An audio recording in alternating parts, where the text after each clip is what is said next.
Aspirants हैं उनके लिए कोई मैसेज कि वो कैसे प्रिपरेशन कर सकते हैं, कि आपका स्केड्यूल क्या रहता था, आप कितने घंटों तक पढ़ाई करती थी?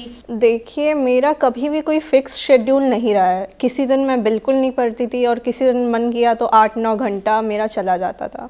तो वही है कि अपने आप को आप फोर्स नहीं कर सकते हो पढ़ने के लिए, जब आपका मन करे तभी आप पढ़ सकते हो। इसके लिए आपकी इंस्पिरेशन क्या रही है?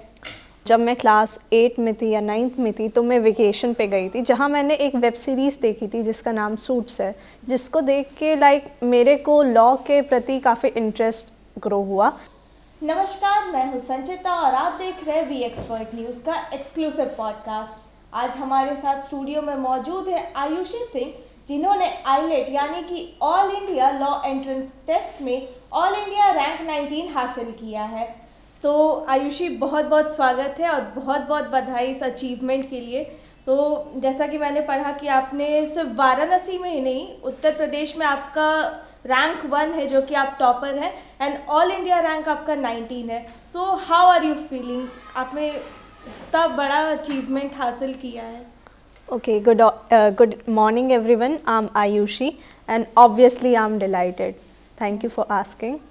मैंने जो रिसर्च की उससे मुझे पता चला कि जैसे 25,000 बच्चे इस एग्ज़ाम में बैठते हैं, जिसमें जनरल कैटेगरी के लिए सिर्फ 50 सीट्स अलॉटेड है, तो और you are one of them, तो it's a very big achievement. तो आप इसके लिए आपकी इंस्पिरेशन क्या रही है?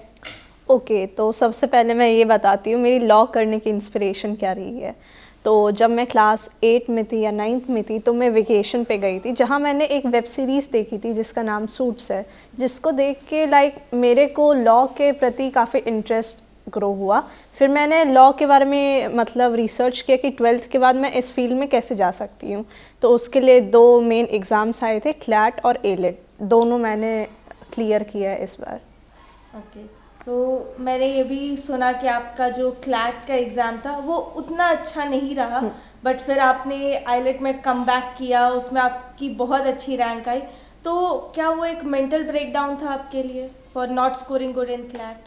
जी, ऑब्वियसली जो मेरा क्लैट का एग्ज़ाम था वो 7 दिसंबर 2025 को था। जब मैं एग्ज़ाम हॉल से निकल रही थी तब मेरे को समझ में आ गया था कि मेरे को मेरा जो ड्रीम कॉलेज है वो नहीं मिलेगा। इस वजह से जब मैं निकल रही थी, मैं अपने डायरेक्टर सर रितेश सर को देख के एकदम रोने लगी। फिर क्लैट और एलेट के बीच में 7 दिन का गैप था, जिसमें मैं 5 दिन तो एकदम डिप्रेस एक रूम में पड़ी हुई थी, उसी में सोना खाना, मैं निकल ही नहीं रही थी। लेकिन फिर ऑन द 5th डे मेरे डायरेक्टर सर रितेश सर आए थे, सरप्राइज़ विज़िट मेरे को दिए, एंड उन्होंने कहा कि मेरी लाइफ अभी ख़त्म थोड़ी ना हुई है एक एग्ज़ाम की वजह से। तो उन्होंने कहा कि जो होगा वो देखा जाएगा, मैं अपना 100% दूँ। और फिर मैंने सोचा कि 2 दिन की ही बात है, मैं ट्राई कर सकती हूँ। तो ऐसे प्रिपरेशन स्टेज में भी ऐसी बहुत सारे सिचुएशंस होते हैं जब हम लोग फ्रस्ट्रेट हो जाते हैं या फिर मेंटल ब्रेकडाउन होता है, तो ऐसी सिचुएशन में आप कोप अप कैसे करती थी? आपकी स्ट्रेंथ क्या रही है इन सिचुएशंस में? ओके, तो ऐसे सिचुएशंस में ना 2 चीज़ें बहुत इम्पॉर्टेंट है कि आपकी फैमिली काफ़ी सपोर्टिव हो और आपके क्लोज़ फ्रेंड्स भी आपको मोटिवेट करते रहे। तो ऐसे सिचुएशंस में कभी कभी रात में रोने लगती थी। मेरे फादर बहुत सपोर्टिव थे, मेरे को वो अगले दिन घुमाने ले जाते थे जब तक मेरा मूड ठीक नहीं हो जाता था। एंड मेरे फ्रेंड्स भी ऐसे जिनको मैं अगर 2 बजे भी कॉल करूं कि मेरे को समझ नहीं आ रहा मैं क्या करूंगी, तो वो लोग भी काफ़ी they will root for me always. तो हमने आपका एक वीडियो भी देखा जो कि जहाँ आपके रिजल्ट की डिक्लेरेशन की थी, एंड उसमें आपके पेरेंट्स के भी बहुत अच्छे इमोशंस हमें दिख सकते हैं, आपके भी बहुत अच्छे रिएक्शंस थे, इमोशंस थे। तो उस वीडियो को लेकर के आप कुछ कहना चाहें अगर? वो वीडियो काफ़ी अनएक्सपेक्टेड था, क्योंकि मैं आई थी स्कूल के बाद और मैं लेटी हुई थी, लेकिन मेरे को नींद नहीं आ रही थी क्योंकि एलेट का रिज़ल्ट किसी भी मोमेंट पे आ सकता था। तो फिर रितेश सर का कॉल आता है कि एलेट का रिज़ल्ट आ गया। फिर मैं लैपटॉप ऑन की, जो डिस्चार्ज था, फिर जब मैंने उसमें चार्जर लगाया तो वो अपडेट लेने लगा। इतना मैं फ्रस्ट्रेट हो गई थी उस पॉइंट पे, तो मैंने सोचा कि चलो वीडियो ही ले लेते हैं, टाइम मिल गया है। तो आपकी प्रिपरेशन जो हो रही थी, तो प्रिपरेशन स्टेज आपका कैसा रहा? उसमें आपका स्केड्यूल क्या था? एंड मेरी इन्फॉर्मेशन के हिसाब से आपने लॉ प्रेप चूज़ किया, तो वो रीज़न क्या था और कैसे आपके स्केड्यूल में वो हेल्प हुआ है? ओके, तो मेरे को 9 तक क्लियर था कि मेरे को लॉ करना है। फिर मैंने काफ़ी रिसर्च किया आसपास के इंस्टीट्यूट में आफ्टर माई 10 बोर्ड एग्ज़ाम। तो फिर मैंने काफ़ी जगह डेमो भी लिया, तो मेरे को लगा कि मेरी वाइब सिर्फ ना लॉ प्रेप से ही मैच हो रही है, ना कि वहाँ के मॉड्यूल्स और मॉक्स तो अच्छे हैं, वहाँ के टीचर्स और मेंटर्स इतने ज़्यादा सपोर्टिव है कि मेरे को लगा कि मैं दूसरी फैमिली में आई हूँ। राइट। एंड ये भी चीज़ बात है कि आप जब भी प्रिपरेशन कर रही हैं, आप पढ़ाई के स्टेज में, तो एक अच्छा सपोर्ट सिस्टम मिलना अच्छा है, आपको अच्छे टीचर्स मिल रहे हैं तो आपके लिए एक वो सपोर्ट होता है, एक अच्छी चीज़ होती है। तो ऐसा कोई इंसिडेंट जो आप शेयर करना चाहती हो हमारे साथ?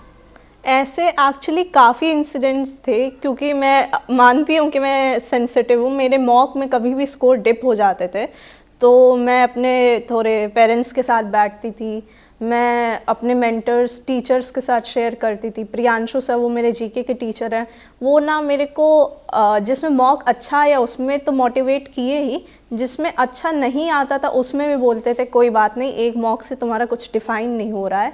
फिर तान्या मैम है, वो मतलब हमेशा मेरे को सपोर्ट की कि नहीं, you can do it, you can achieve a very good rank. तो फिर वही रहा मेरा। तो आपका कोई मैसेज जो कि एस्पिरेंट्स है जो लॉ की तैयारी कर रहे हैं, या फिर वो मतलब उन्हें कुछ समझ में कन्फ्यूजन है उनके माइंड में, तो उनके लिए आपका क्या मैसेज रहेगा फॉर देयर प्रिपरेशन? मैंने एक डायलॉग सुना था किसी मूवी में कि लाइफ में ना बॉलीवुड की तरह हैप्पी एंडिंग्स होती है, एंड अगर हैप्पी एंडिंग नहीं हुई तो वो लाइफ की एंड नहीं होती है। एंड आप अगर कुछ कहना चाहे जो कि एस्पिरेंट्स हैं उनके लिए कोई मैसेज कि वो कैसे प्रिपरेशन कर सकते हैं, कि आपका स्केड्यूल क्या रहता था, आप कितने घंटों तक पढ़ाई करती थी, या फिर वो कुछ फिक्स टाइमिंग्स कि आप हाँ इतने सब्जेक्ट को इतना टाइमिंग देना है, किस पे आपका फोकस ज़्यादा रहता था? देखिए, मेरा कभी भी कोई फिक्स शेड्यूल नहीं रहा है। किसी दिन मैं बिल्कुल नहीं पढ़ती थी और किसी दिन मन किया तो 8-9 घंटा मेरा चला जाता था। तो वही है कि अपने आप को आप फोर्स नहीं कर सकते हो पढ़ने के लिए, जब आपका मन करे तभी आप पढ़ सकते हो। एंड इसके लिए पेरेंट्स को भी सपोर्टिव होना चाहिए।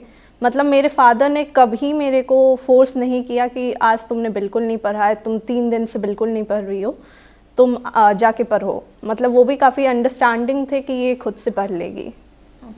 और जैसे प्रिपरेशन में आपको अगर मेंटल स्ट्रेस हो रहा है, या फिर बहुत सारे स्टूडेंट्स होते हैं जो फ्रस्ट्रेट हो जाते हैं, या तो उसके लिए आप क्या विचार, क्या आप क्या चाहते हैं कि कैसे मेंटल पीस आप हासिल करती हैं, या फिर किस तरीके से खुद को काम करती हैं आप? आई थिंक इतना टाइम सबके पास होता है कि वो अपने फ्रेंड्स के साथ रेगुलरली बाहर जा सके। इतना टाइम होना चाहिए कि आप थोड़ा टाइम अपनी फैमिली के साथ रोज़ स्पेंड करें, चाहे मतलब खाना खाते समय बात कर लें, या फिर आपके लाइफ में क्या चल रहा है टीवी देखते समय बात कर लें, मतलब किसी भी प्रकार से इंटरैक्ट करें। My last question to you is कि how it feels to have your dream come true? Okay, अभी तक मेरे को समझ नहीं आ रहा है ये कैसे हुआ, बहुत अनरियल लग रहा है। अभी तक लग रहा है कि ये कोई सपना ही है जिससे मैं उठना नहीं चाह रही हूँ। Thank you.